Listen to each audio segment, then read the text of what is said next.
many of the sources that are currently available to family companies really don't fit the objectives of the shareholders or even the objective of the family.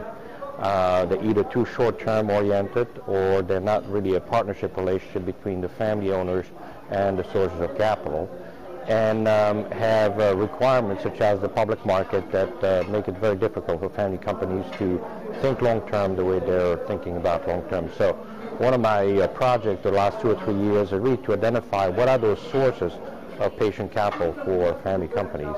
And what I discovered actually is that single-family offices are probably one of the most adapt source of capital for family companies. One is because they understand family businesses, they understand the challenges of handling liquidity, handling the capital for the business and the family governance. They also can establish a partnership relationship with the families. So we developed basically this phrase that we call families investing in families, and putting together syndicates of family offices, single family offices that want together invest as a group in family companies.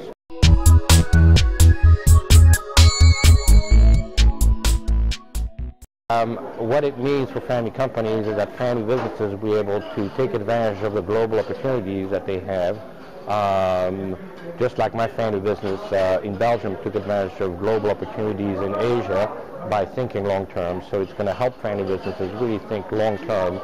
And I think 5 years from now, you're going to see family businesses having access to that sort of capital to be able to really develop their plan and address the liquidity needs of the shareholders. What it also will need for family companies, and I think, is that they will need to develop a very strong governance system for the family to basically have the dialogue between their now partners in the capital and the family. So